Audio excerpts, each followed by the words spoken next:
Thor, el hijo de Odín, con tu arrogancia y estupidez, has llevado a estos mundos pacíficos y vidas inocentes al horror y la desolación de la guerra. No eres digno de estos mundos. No eres digno de los amados seres que acabas de traicionar. Hermano, lo que sea que haya hecho para herirte, o lo que haya hecho para haberte orillado a hacer esto, de verdad lo siento. Pero esta gente es inocente. Quitándoles la vida, no ganarás nada. Así que toma la mía y concluye con esto. Esto es un arco de personaje. Y esto Deseo que por un solo día papá no pueda decir mentiras. es un deseo. Los arcos de personajes se basan en la idea de que un personaje cree una mentira y de cómo esto lleva al deseo versus la necesidad. Pero para no mezclar términos, lo llamaremos el anhelo versus la necesidad. La mentira es algo que el personaje erróneamente cree sobre el mundo o sobre ellos mismos, algo que de alguna u otra forma está ligado a uno de los problemas en su vida, como creer que las vidas de alguna otra especie no tienen valor o que uno debe hacer todo en su poder para alcanzar sus metas, sin importar sobre quién pasa en el proceso. El anhelo es aquello que el personaje cree ser la solución a sus problemas, aquello que creen que finalmente los hará felices. Esto suele ser un anhelo externo y simple, pero aún en esa simpleza suele haber algo más profundo, tal como alguien que inicialmente quiere ser como su maestro, pero que en el fondo simplemente quería recibir el cariño de alguien a quien admira. Y finalmente está la necesidad. La necesidad es la realización de la mentira en la que creen, es el abrir los ojos y darse cuenta de que lo que llevan persiguiendo todo este tiempo no solucionará nada, y en su lugar empezar a dar pasos hacia lo que verdaderamente los ayudará y los hará mejorar como personas. Por ejemplo, Thor cree que su padre se ha ablandado, y que eso está causando que los otros reinos pierdan respeto por Asgard. Esa es su mentira. Cree que si se vuelve rey y le demuestra a los gigantes de hielo su poder, entonces Asgard volverá a su antigua gloria, ese siendo su anhelo, y al tomar la iniciativa para conseguirlo, su padre le recrimina el error que acaba de cometer y lo destierra. Y finalmente, tiene que aprender que las vidas de los demás tienen valor y que la guerra y la violencia que causen sus acciones no traerá más que miseria en los 9 reinos. Esa es su necesidad, y al entenderla y comprender por qué su padre reinaba como lo hacía, recupera el poder que le fue despojado. Por el otro lado, un deseo es cuando a un personaje se le otorga la oportunidad de obtener lo que sea que deseen, usualmente sin o con muy pocas restricciones. Estos pueden ser conseguidos mediante hacer un trato, yendo en un viaje para obtenerlo o un golpe de suerte. Con esto en mente, podemos pasar al tema en mano: cómo los deseos y los arcos de personaje se complementan. Los deseos permiten ejecutar los anhelos del personaje sin trabajo de por medio, mientras que la mentira y el anhelo le dan importancia narrativa al deseo, permite que haya una dirección y razón a lo que sea que vayan a pedir. Esto resulta en multitud de historias diferentes, pero podemos categorizarlos basándonos en qué aspecto del arco del personaje abarquen.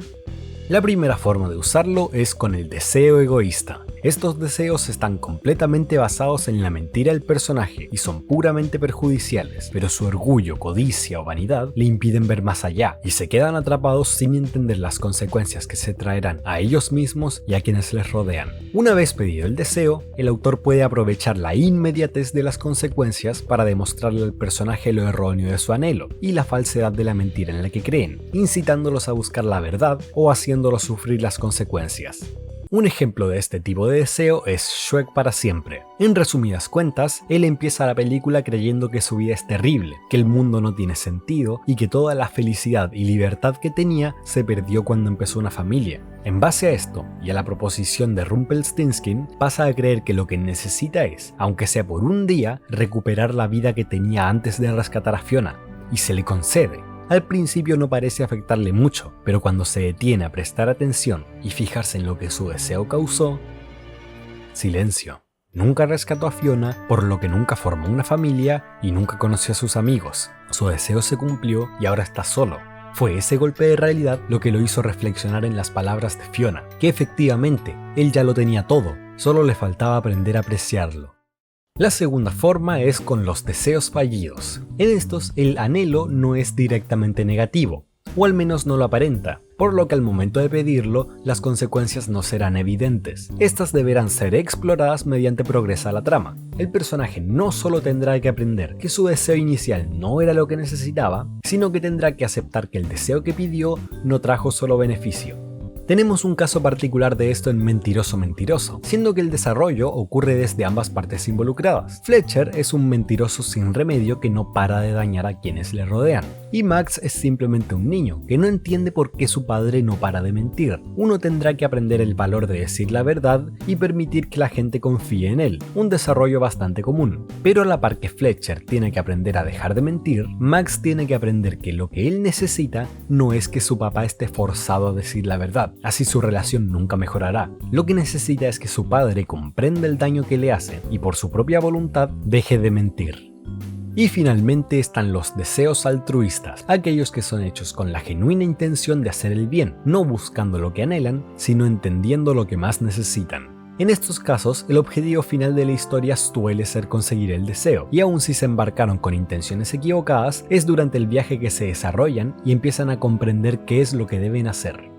Uno de mis ejemplos favoritos de estos es The Legend of Zelda, The Wind Waker. Al final de la historia, Ganondorf consigue reunir todas las piezas de la Trifuerza, la cual le otorgará su más grande deseo a quien la toque. Pero antes de que él pida conquistar el mundo, el rey de Hyrule se interpone, y en lugar de usar todo ese poder para desear su reino de vuelta en su antigua gloria, llega a aceptar que sus días y los días de Hyrule se terminaron, y que si genuinamente quiere un futuro mejor, este no vendrá por su parte. Así que pide su deseo, destruir Hyrule hasta los cimientos, a la vez que pide esperanza para los niños, encaminándolos en un futuro mejor.